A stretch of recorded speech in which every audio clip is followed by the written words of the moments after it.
Hello, so nice to meet you at this daily motivational meeting, reading quotes from oral scriptures.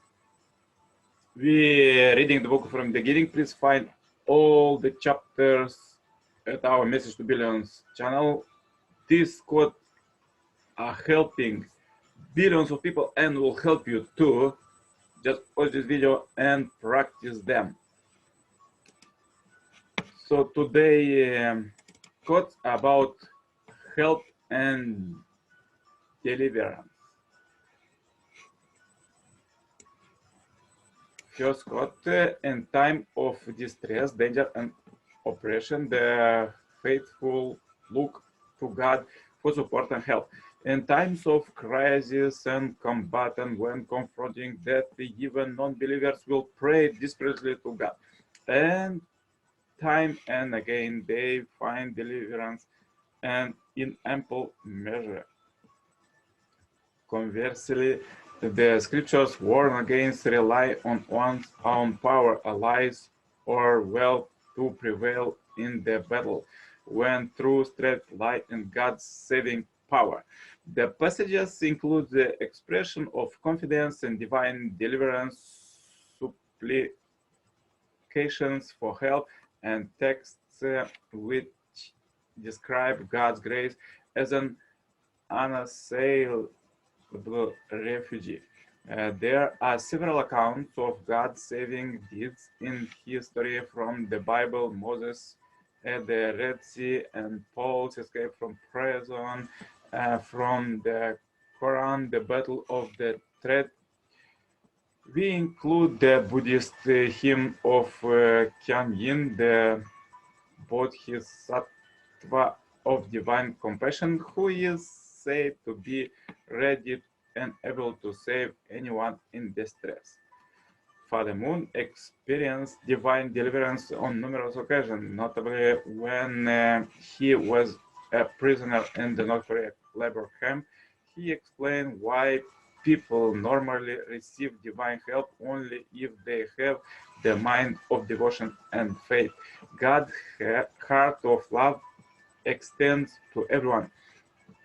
However, due to the activities of Satan, whose accusation can cause God to withdraw his protection, people oftentimes must overcome a trial before they can receive divine assistance, help in time of trouble.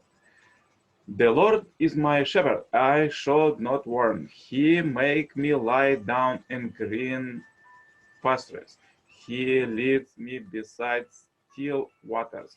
He restores my soul. He leads me in path of righteousness for his name's sake. Even though I walk through the valley of the shadow of death, I fear no evil, for thou art with me. Thy rod and thy staff, they comfort me. Thou preparest a table before me in the presence of my enemies.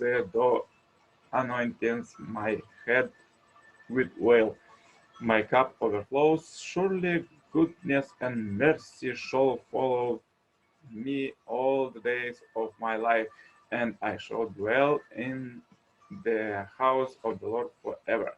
Another quote: whosoever keeps his duty to God, God will appoint a way out for him and will provide for him in a way that he cannot foresee. And whosoever puts his trust in God, he will suffice him. Lo, God bring his command to pass. God has set a measure for all things. Because you have made the Lord your refuge, the Most High your habitation, no evil shall befall you, no scores come near your tent, for he will give his angels charge of you to guard you in all your ways.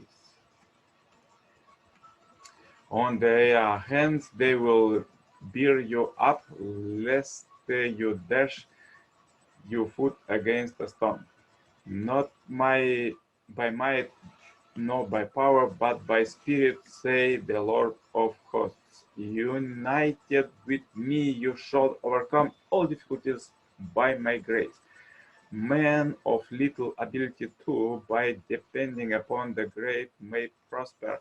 A drop of water is a little thing, but when will it dry away if united to a lake? The Lord is the everlasting God, the creator of the ends of the earth. He does not grow weary. He does not tire. His understanding is unsearchable. He gives strength to the weary, and to him who has no might, he increases strength. Youth may fail and be weary, and young men may fall exhausted, but they who hope in the Lord shall renew their strength. They shall mount up with wings like eagles. They shall run and not be weary. They shall walk and not grow faint. A king is not saved by his great army. A warrior is not delivered by his great strength. The war horse is a vain hope for victory, and by its great might it cannot save. Behold, the eye of the Lord is there on those who fear him, on those who hope in his steadfast love, that he may deliver their soul from death and keep them alive in famine. Our souls wait for the Lord. He is our help and our shield. Further, let's read quotes from the Second Messiah, Moon. How can you receive God's protection? God does not protect a person unless he has something that endears with him to God. That what do you have that would draw God to relate to you? Does God need you money? Does need he need you power, knowledge? God desired but one thing, love. Therefore, love gives us the privilege to move God. When He relates to us out of love, He can alter our destiny. Love can move God. Do you think that God will forsake people who are truly striving to love Him? What if, out of love for Him, they place themselves in miserable circumstances? Will their lives end in misfortune? On the contrary, their troubles will become a condition to turn their miserable situation into a fortunate outcome. Therefore, those who endure misfortune on the path of loving God are fortunate people. It is even more fortunate for them if they are happy to follow this path. When God sees them braving waves of misfortune throughout the world as they search for God's love, He thinks it most wonderful. When I was in prison in North Korea, I endured severe torture. Yet, the more severe the torture was, the stronger I became. I thought God had you. The more you torture me, the more God will love me. With that attitude, although I was destined to die, I lived. Have this attitude, and you can make your crooked way straight. To overcome, we need but one thing. Our path of life may be troubled, insecure, full of the misery, and with only fleeting pleasure. Yet on this path we can bend the power of death and go beyond death misery. What is the path to overcome all these trials and go safely straight to the goal? It is the path of loving God. Is there any other way? When we are ready to live and die for the love of God, God will be with us and protect us. Our mind seeks the world of the heart. Even radio waves do not operate just anywhere. They require a receiver that is tuned to resonate with that signal. It is the same with people. As long as a person has a true conscience, a true loving standard, and the foundation of heaven's heart, then wherever or whenever he goes, when even in conditions of oppression and misery, he will unexpectedly find a way to survive and even prosper, even when misunderstood and mistreated, he will find a way. The path to life cannot be found in comfortable circumstances. No one ever achieved an historical revolution, an historical discovery, or an historical success in a comfortable place. They began in circumstances where they stood face to face with death. In such situation, God reached out to them. Therefore, when someone is about to encounter God, he will meet with the crisis. It may be material an accident or an financial disaster. It may be a problem with other people, or it may be a problem of the heart. At that time, if he shouts out, "I will go this path no matter what," and goes forward resolutely, he will be able to lead others who struggle with similar kind of problem. When we cannot go one step further, yet are willing to endure still more, God appears and bless us, saying, "My son, my daughter, you don't have to endure any longer. You can rest now. This is the path of our restoration course." As we endure on our journey with the hymns of thanksgiving, God comes to us and tearfully says, "Where else can I find a son or a daughter like you? I will not appoint someone else to carry on for you." And then he gives us a place and of rest and heavenly rewards from his Father's heart. We should know at what point God works with us and at what point Satan is likely to attack us. And therefore, are always these two kinds of works. In fulfilling the will of God, people should climb up by their own efforts to the point where God can help them. That is the human portion responsibility. God gets directly involved only after human beings have reached a certain level. He does not help them below that level. As we approach that level, we may receive a little help, but only when we reach it does God provide us with maximum support. When you spin a hoop vertically on a stick, the highest thing is to get the hoop to go over the top. As it spin upward, it almost came to rest on top before it accelerate on the way back down. Likewise, you assemble your efforts on the way up when the strain to go over the top. Yet you could not have made it to the top based on your own efforts alone. You could success because God added his power to yours. However, at the top, Satan waits in ambush. At the moment you reach the goal, God no longer supports you. If he did, it would be in violation of heavenly law. At that moment, when God lets you alone, you are liable to face Satan attacks. God and Satan each keep to their own territory and do not interfere with each other.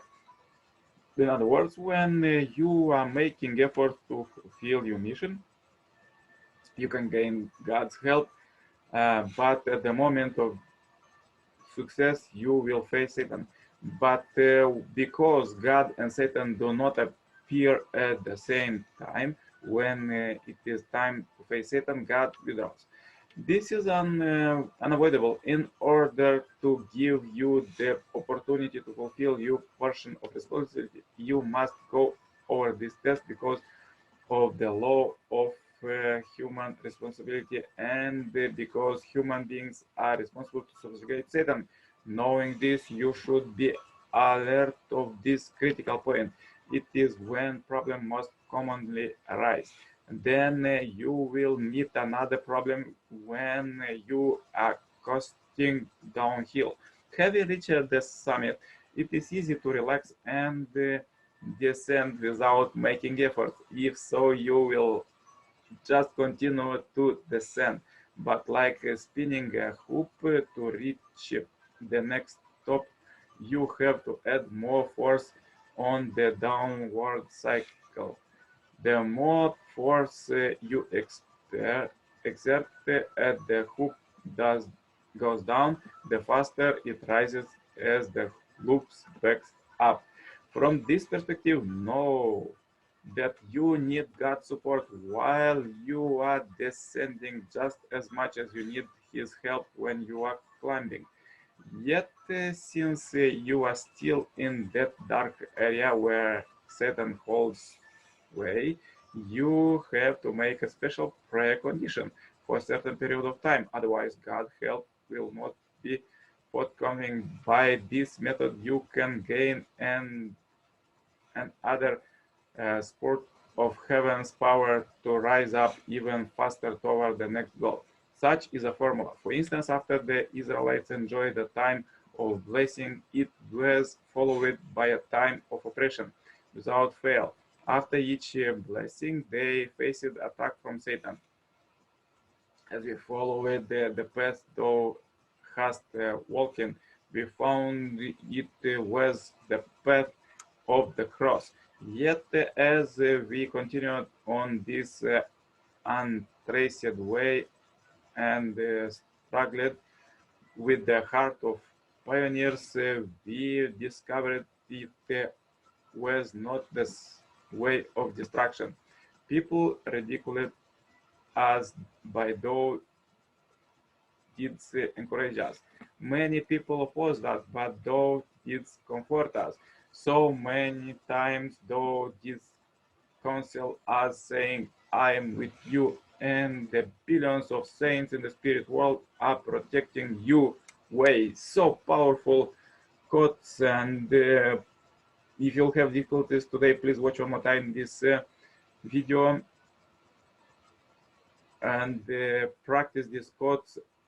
Then with true love, God will help you, as is in the quotes saying, billions of saints in the spirit world are protecting you. Way. Please share this blessed video to as many people as you can, as we end this billion Happy Life Subscribers Marathon. Contact me for consultation, cooperation, to become a member of this global Heavenly Parents Holy Community, and to attend live on these great events what we have every morning. Just contact me, contacts are below. Wish you a great blessed day. Stay happy, healthy in this difficult time. See you tomorrow, same time, same place, online. All the best. Bye bye.